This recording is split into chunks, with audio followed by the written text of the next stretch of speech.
This is the second of two videos looking at the new cancellations module in Plait.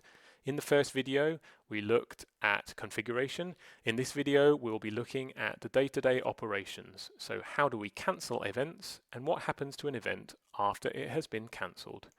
We're going to start by looking at one of the service users set up against the specialist care organization whose cancellation rules we were looking at in the first video. If we look at Doug's calendar, we'll see that he has between 1 and 3 events on each day of the week. The dark border across the top of all of these events tells us that these are allocated via a run, and that's a detail we'll be coming back to at the end of this video. If I want to cancel one of the events for Doug, I click on the event, select Edit. I can either edit full screen or edit with tabbed screen, and then from the event menu on the next page, I choose Cancel Event. The only information I am required to provide when cancelling an event is the cancellation scenario. The 4 choices I am provided with here are those for which a cancellation rule has been set up against the relevant contract on the service user's organization. So the user is going to need to specify whether the event has been cancelled by the provider or by the service user, and in the case of the service user, did they provide short notice, medium notice, or long notice? The user is going to need to understand enough about the cancellation rules to make the correct choice here. In a future version of Plait, it is our intention to provide additional automation, which may mean it is no longer necessary for the user to make the choice between short, medium, and long notice, but for now that choice needs to be made. Let's choose long notice. So the event is now cancelled. On the Service Users tab, we can see that the charge has reduced to just £2. The original charge for that event was due to be £18.90. However, when choosing the long notice cancellation scenario, Plait looked back at the cancellation rules relevant to that event and found the one for long notice and found against that a charge multiplier of 0.1. It also found a minimum charge of £2, which is where the final event charge comes from. We can see at the bottom here who cancelled the event and when. On the Caregivers tab, we see the cost for this event will be 0, and that's because against that same cancellation rule where the 0.1 charge multiplier came, there is a pay multiplier of 0.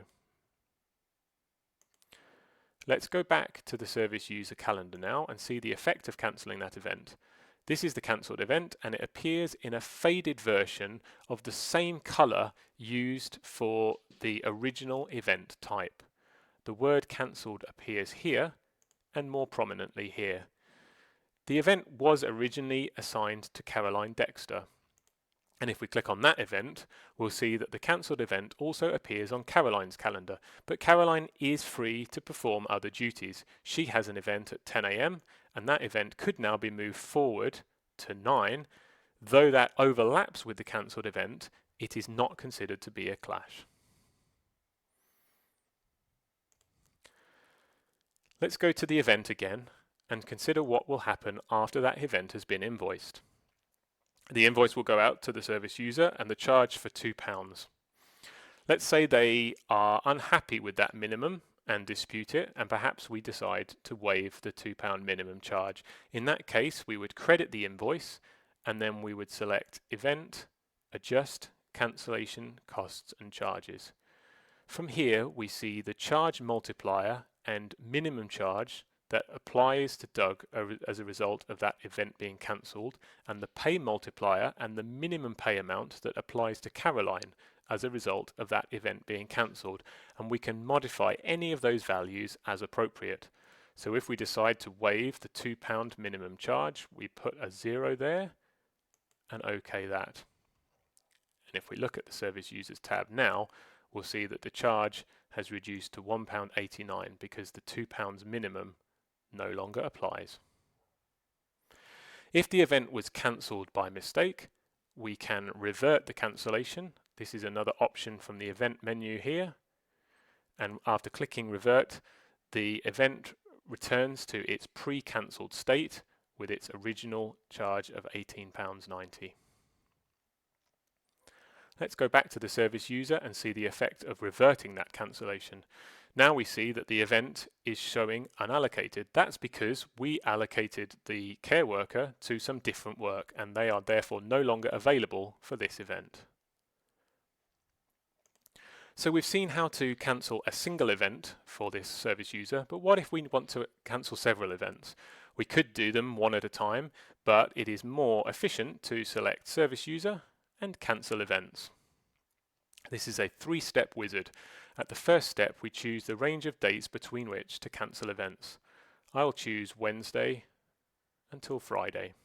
So that encompasses these 4 events here. When I click Next, I'm required to select a cancellation scenario. I'll make the same selection as before. Next again takes us to a final step where we are asked to confirm that these 4 events should be cancelled. The charge column specifies the charge amount that will apply if the events are cancelled, and it tells us how those amounts have been calculated.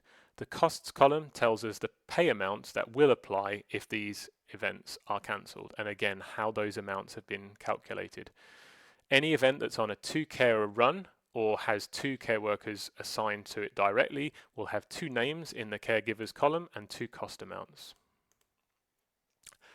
Before I proceed to the final cancellation, I'm going to actually go back 2 steps and I'm going to change my date selection and introduce an extra day. I'm now cancelling events across this range, and by introducing one of the 2 p.m. events, we'll see a difference on the next step of the wizard, because now I'm being asked to specify 2 different cancellation scenarios. The first is the cancellation scenario that should apply to all of the events between the selected dates on the service user's private contract. That encompasses the 6 events here. The second one is for choosing the cancellation scenario that should apply to all of the events between the selected dates that are on the service user's SS contract, which is, in this case, just that event there.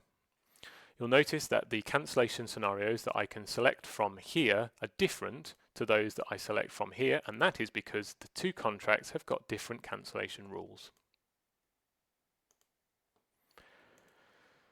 Before clicking Finish, I can deselect any events that I do not wish to cancel at this time. The events are cancelled and the calendar refreshes. So we can see that we now have 6 cancelled events. I want to look now at one of the events that hasn't been cancelled, and I'm going to look at one of the 2 p.m. events.